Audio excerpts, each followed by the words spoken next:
This video is created for storytelling while the real names, locations, and identifying information have been changed to protect the privacy and dignity of the individuals and families involved. Viewer discretion is advised. Welcome back to the channel. If you're here late at night looking for a story to drift off to, you're in the right place. Before we begin, take a moment to like the video and subscribe. In the complicated world of international organized crime, certain names circulate quietly among investigators, intelligence officers, and financial regulators. These names rarely appear in public headlines, but within law enforcement circles, they carry enormous weight. One of those names belonged to Viktor Markovich, a man many investigators believed had built one of the most sophisticated criminal networks to emerge from Eastern Europe in the late 20th century. Viktor Markovich was born in 1947 in the industrial city of Dnipropetrovsk, then part of the Soviet Union. His early life unfolded in a society tightly controlled by the state, where opportunities were limited and economic survival often depended on navigating unofficial systems. Even as a young man, Markovich displayed a sharp mind for business and strategy. Friends from his youth later described him as quiet, observant, and extremely patient. Unlike many street criminals who relied on violence and intimidation, Markovich preferred planning and calculation. By the early 1970s, he had already begun moving within the shadowy circles of the Soviet black market. During that era, underground trading networks flourished beneath the rigid structure of the Soviet economy. Goods that were difficult to obtain legally, electronics, foreign currency, luxury items, often circulated through informal channels. These networks required organization, secrecy, and trust. Markovich quickly proved he had the skills needed to thrive in that environment. Rather than acting as a low-level smuggler, he positioned himself as a coordinator. He introduced buyers to suppliers, arranged transportation routes, and handled the financial exchanges that kept the system running. His ability to connect different groups quietly earned him a reputation as someone who could make complicated deals happen without attracting attention. By the early 1980s, Markovich had built connections with several powerful criminal groups operating across the Soviet Union. Two of the most influential organizations were the Volna Circle and the Baltic Brotherhood, loose alliances of smugglers and racketeers who controlled various illegal markets across Eastern Europe.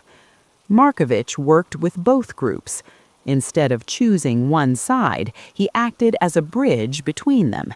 His neutrality allowed him to expand his influence without becoming trapped in territorial disputes that often turned violent. Then, during the late 1980s, the Soviet Union began to collapse. For many ordinary citizens, the transition created chaos and uncertainty. Government structures weakened, law enforcement struggled to adapt, and economic systems broke apart almost overnight. But for organized crime figures like Viktor Markovich, the collapse created unprecedented opportunity. Entire industries suddenly became vulnerable to corruption and exploitation. State-owned companies were privatized quickly, sometimes without proper oversight. Large amounts of money began flowing through banks that lacked experience with international finance. Markovich recognized the potential immediately.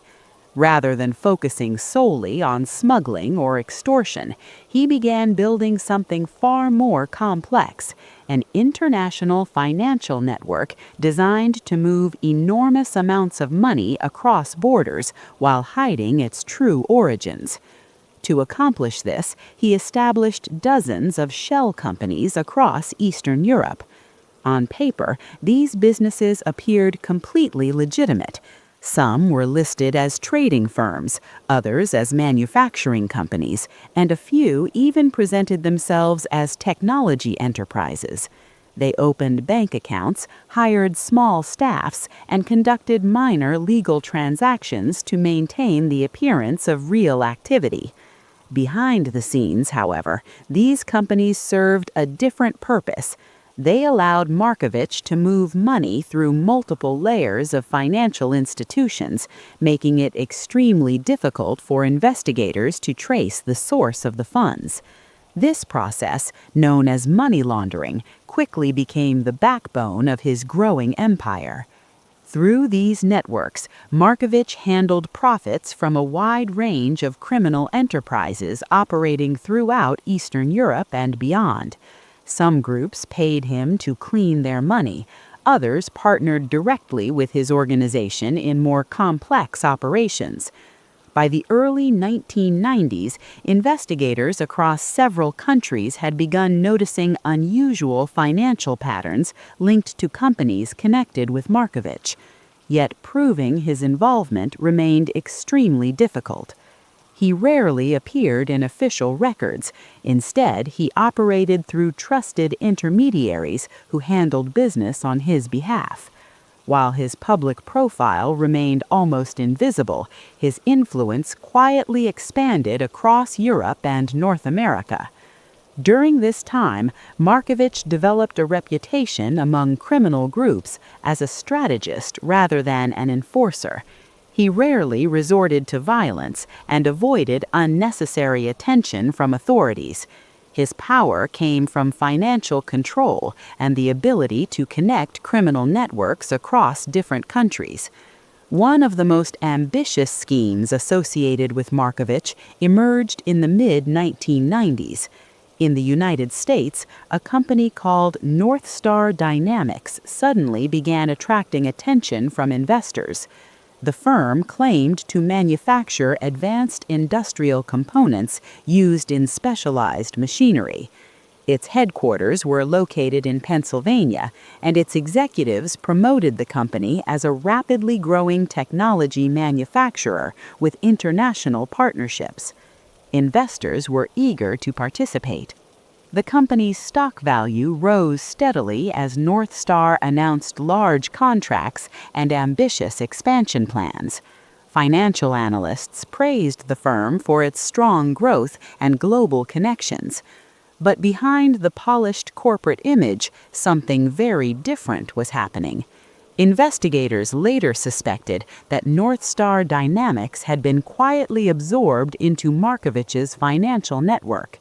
Through the company, enormous amounts of money moved through American banks and international accounts. The transactions appeared legitimate at first glance, but closer examination revealed inconsistencies that raised serious concerns. Authorities eventually suspected that the company might be functioning as a front operation designed to disguise criminal profits. Yet linking the operation directly to Viktor Markovich remained extremely challenging. He rarely traveled openly and often used multiple identities when conducting business abroad. Associates described him as extremely cautious, always planning several layers of protection between himself and any criminal activity. While mounting suspicions, law enforcement agencies struggled to gather enough evidence to bring formal charges against him. By the late 1990s, however, international investigators were beginning to piece together fragments of the larger puzzle. What they were discovering suggested that Viktor Markovich had built something far more powerful than a traditional criminal gang. He had created a global financial system designed to hide crime in plain sight. And the operation was only beginning to attract the attention of authorities. By the late 1990s, financial investigators in several countries had begun noticing a troubling pattern. Banks in Eastern Europe, Western Europe, and parts of North America were processing large sums of money through companies that appeared legitimate on paper, but behaved strangely under closer scrutiny. Many of these businesses had complicated ownership structures. Their shareholders were often listed as other companies located in different countries, and those companies were in turn owned by additional shell corporations. Tracing the real owners became almost impossible. Behind this maze of financial paperwork, investigators increasingly believed one person was coordinating the system, Viktor Markovich. Although his name rarely appeared in official documents, intelligence reports suggested he was the architect behind one of the most sophisticated money laundering networks operating at the time. Authorities suspected that Markovich's organization was handling profits from a wide range of criminal activities. These included illegal arms deals, financial fraud schemes, smuggling operations, and underground gambling networks. But the true genius of Markovich's system was that it blurred the line between legal business and organized crime. To outside observers, many of his companies looked completely legitimate. They paid taxes, maintained offices, and conducted small-scale real transactions to avoid suspicion. Only when investigators began following the money carefully did the deeper pattern emerge. Millions of dollars were being moved quietly through layers of accounts, and many of those transactions led back to companies connected to North Star Dynamics, the American firm based in Pennsylvania that had attracted so much investor interest. At first, federal regulators simply suspected financial irregularities, but as the investigation expanded, it became clear that the company might be involved in something much larger. Financial analysts noticed that North Star's business activity did not match its reported profits. The company claimed to manufacture specialized industrial equipment, yet very little physical product could be traced to its factories. Instead, large amounts of money seemed to pass through the company's accounts and then disappear into foreign banks. In 1998, U.S. authorities finally launched a full investigation. Agents from federal financial crime units began examining North Star's financial records and interviewing company executives. What they discovered confirmed their suspicions. The company appeared to be functioning as a massive financial front. Money from unknown sources was entering the company through international transfers. That money was then moved through various corporate accounts before being redirected overseas. The transactions were designed to make the funds appear legitimate. Once cleaned through the system, the money could be used freely without raising suspicion. Authorities quickly moved to freeze North Star Dynamics assets. The company collapsed almost overnight, leaving investors shocked and furious. Millions of dollars had vanished, and the people responsible seemed to have disappeared as well. Investigators soon identified Viktor Markovich as the suspected mastermind behind the scheme, but catching him proved nearly impossible. By the time authorities issued arrest warrants, Markovich had already vanished from public view. Unlike many criminals who enjoyed displaying their wealth, Markovich had always preferred operating in the background. He rarely attended public events, rarely appeared in photographs, and rarely used his real name when traveling. Instead, he relied on a network of trusted associates who managed his businesses while he remained hidden. Law enforcement agencies across several countries attempted to track his movements, but each time investigators believed they were close, Markovich seemed to disappear again. Intelligence reports suggested he had moved frequently between countries in Eastern Europe, sometimes staying only a few days before relocating. More troubling was the belief among investigators that Markovich had powerful protection. Several intelligence sources suggested he maintained connections with influential political figures and government officials. These relationships may have provided him with advance warnings about investigations or legal actions being prepared against him. If that was true, it would explain why he had managed to avoid arrest for so long. Throughout the early 2000s, Markovich's name continued appearing in international crime reports. Authorities suspected he remained active in organized crime networks, quietly coordinating financial operations from behind the scenes. His influence extended into several regions where law enforcement cooperation between countries was complicated or limited. That lack of cooperation created a major obstacle for investigators. Even when one country gathered evidence against Markovich, arresting him required assistance from the country where he was currently located. Without that cooperation, bringing him to trial became almost impossible. Despite these challenges, international law enforcement agencies continued trying to track him. At one point, U.S. authorities placed Viktor Markovich on a list of high-priority international fugitives, hoping the attention might encourage cooperation from foreign governments. But as years passed, the chances of capturing him grew increasingly uncertain. Markovich had spent decades building relationships and protecting himself through layers of secrecy. His entire system was designed to survive even if one part of the network collapsed. And in many ways, it worked. Even after the North Star scandal exposed part of his financial operation, the larger network remained largely intact. Investigators believed that dozens of shell companies connected to his organization were still operating quietly in different countries. Some experts even suggested that Markovich's greatest achievement was not the wealth he accumulated, but the system he created. He had demonstrated how organized crime could adapt to the modern financial world. Instead of relying only on violence or smuggling, criminal networks could hide inside legitimate businesses and move money through global banking systems. This strategy made prosecution far more complicated.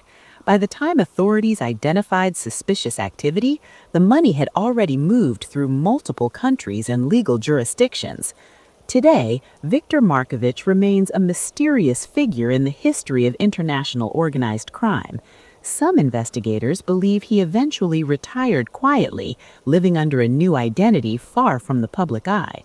Others suspect he continued advising criminal networks long after his name faded from the headlines. Whatever the truth may be, his story highlights one of the greatest challenges faced by modern law enforcement.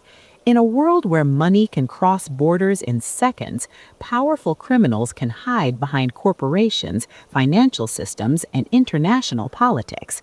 And sometimes, even when the evidence exists, bringing those criminals to justice becomes almost impossible.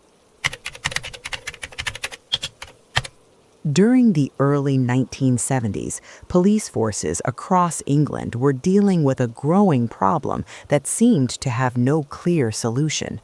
A mysterious armed robber was striking small financial offices across the country with frightening precision.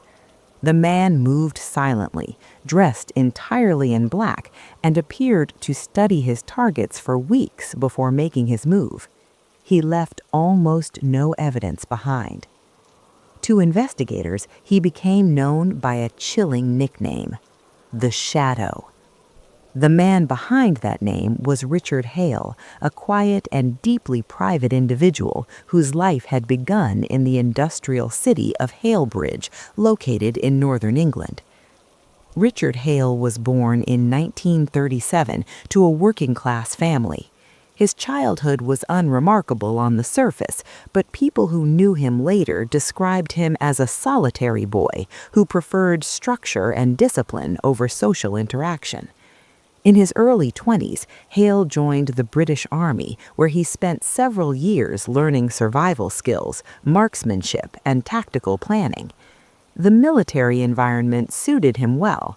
He followed rules carefully, paid attention to detail, and maintained strict routines in his daily life.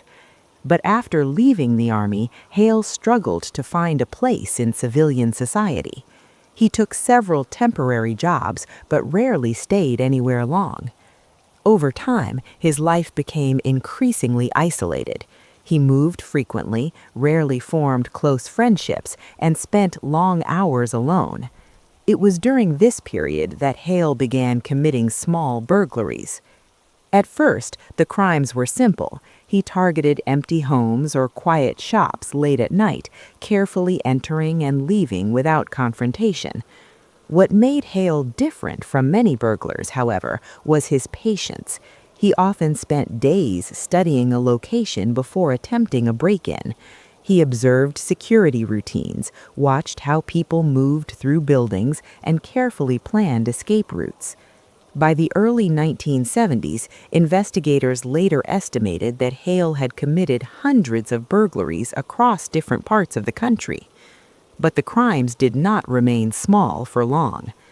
Gradually, Hale began shifting his focus to more valuable targets. He started studying local post offices, which often handled large amounts of cash but had minimal security. These locations became the center of his new plan. Dressed in dark clothing and wearing a mask, Hale began carrying out armed robberies during quiet hours of the day. He moved quickly and spoke very little during the attacks. Witnesses later described the robber as calm and controlled, someone who seemed completely focused on completing the job rather than causing chaos. Unfortunately, the robberies soon became deadly. During one early raid in 1972, a post office manager attempted to resist when the masked man demanded money. Within seconds, the robber fired a shot. The man collapsed behind the counter.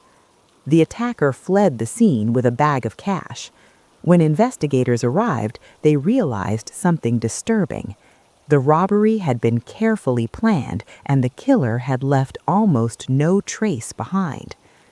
Over the next 2 years, similar robberies occurred in different towns across England. Each crime followed a similar pattern. The attacker arrived suddenly, wearing black clothing and gloves. He carried a firearm and moved quickly through the building, demanding money before escaping. And in several cases, if someone tried to resist, he did not hesitate to shoot.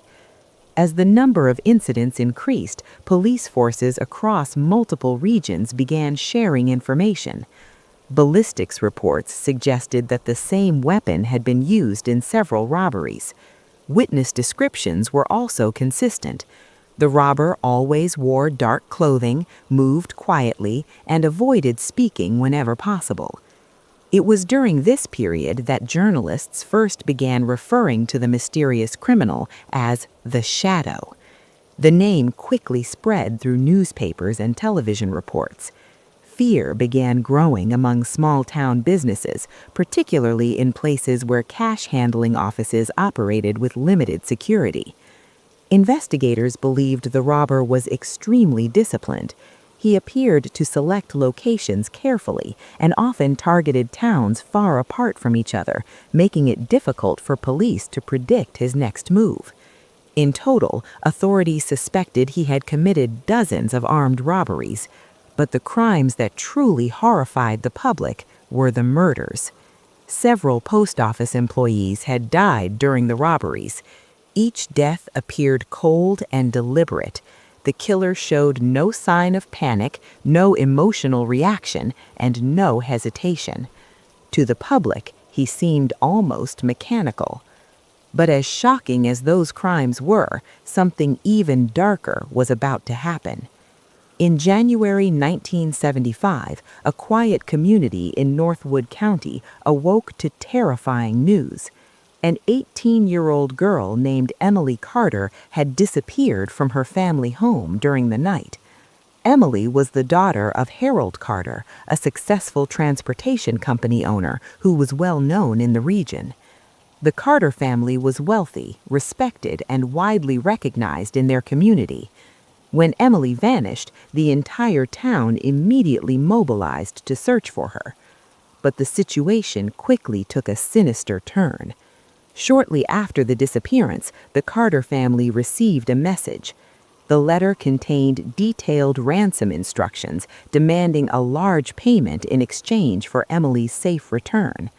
The message was carefully written, filled with precise instructions about where and when the money should be delivered.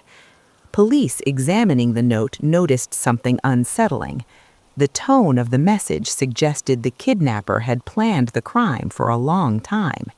Investigators soon suspected that the person responsible might be the same criminal already being hunted for the armed robberies. If that theory was correct, the mysterious man known as the Shadow had now escalated his crimes to kidnapping.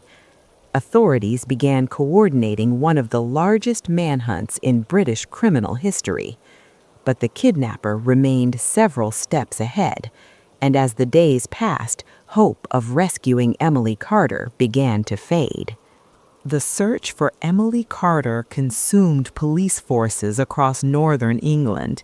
Every available officer was assigned to canvass neighborhoods, stake out possible locations, and trace the origins of the ransom letter.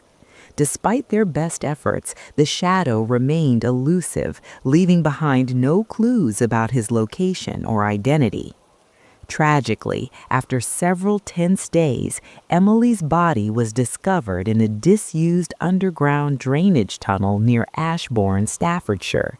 She had been killed by hanging, a cruel and calculated act that sent shockwaves throughout the country. The discovery galvanized the investigation, with law enforcement agencies determined to finally apprehend the man responsible. Detectives quickly connected the methods used in Emily's kidnapping and murder to the string of post office killings that had plagued England for years. Witness descriptions, the careful planning, and the meticulous avoidance of detection all pointed to a single criminal mastermind, Richard Hale, the Shadow. For months, Hale evaded capture. He moved between towns, often disappearing for weeks at a time.